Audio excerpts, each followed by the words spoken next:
Bismillahirrahmanirrahim. Rabbi shrah li sadri wa yassir li amri wahlul uqdatam min lisani yafqahu qawli.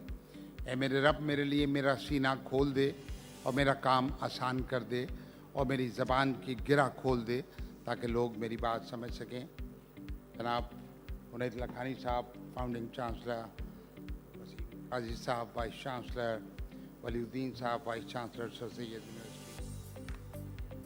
यहाँ पर मौजूद doctor Kamran साहब हमारे मेरे क्लास फेलो भी हैं, बैचमेट भी, हमारी गवर्निंग बॉडी के मेंबर भी हैं, जनाब मोहम्मद शफीक साहब, faculty members, parents, ladies and gentlemen, and the celebrities of today, the graduating students, both at the bachelor's level and the master's level. Assalamu alaikum. Indeed, it's an honor and a privilege to be here with all of you, with parents who have achieved this, to see their boys and girls graduating. Another stage of your life is beginning today. Of course, from the time that you are born, inputs are being made into you through the parents, through the teachers, and now maybe when you will embark into your practical life, through the employers or whatever you will be doing. So one stage of your life has been achieved. But these inputs must continue after this also, which means that particularly, I've seen all graduates are engineering graduates, software, electronics, and master's level. But for professionals, it's a continuous professional development. So it doesn't end here. Only one level ends here, where you have got your degrees, and now you will be putting your feet into the practical life. From here on, it is expected out of you to give outputs. And of course, being part of Pakistan, being born in Pakistan, which is an underdeveloped country, at best, we can call ourselves a developing country. It's always a challenge to be a citizen and a graduate from an underdeveloped or a developing country, because this is from where you are starting your careers. But you have to ensure that down the line in your career, when 10, 15, 20 years down the line, this country will not always remain an underdeveloped or a developing country. Now you have to contribute to make it a developed country, to make it part of the developed world, to make it part of the first world, because from the time when I completed my career as an engineer, I'm a graduate of 1979 from NAD and did my master's also from US in the mid-80s. Our generation is an unfortunate generation that we could not contribute enough to ensure that this underdeveloped or a developing country could have become a developed country. Pakistan is disproportionate in so many ways. On the one hand, we are a nuclear state. We are among the 7 nuclear countries in the world. And on the other hand, we are lagging behind in education, in health, and all civil sectors where we have to do better than from where we are. As engineers, the responsibility rests on your shoulders, on the shoulders of the engineering fraternity, from underdeveloped to developed. All these stages would have to be shouldered by the engineers of this country, young engineers like yourself, to ensure that Pakistan becomes part of the developed world.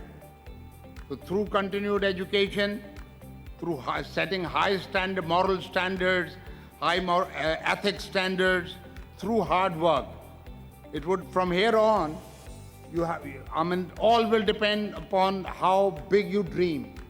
It's just the beginning. Today you are putting your feet on the ground into your career. You have to dream big. And as engineers and as chairman of the Pakistan Engineering Council, I would also urge you, and I would also encourage you that, as engineers, we have to concentrate in our core areas of engineering, in your specialized areas. and maybe 2/3 or 70% of your concentration should go in your specialization areas. But at the same time, you must remember it's an interdisciplinary world, multiple disciplinary world. So you will have to look at other sides other than the core engineering work. And now I'm talking about the leadership role that all engineers need to play in whichever discipline they may be, and in whichever organization, whether they become part of the faculty or they become part of the private sector or the public sector. You have to learn to management tools also.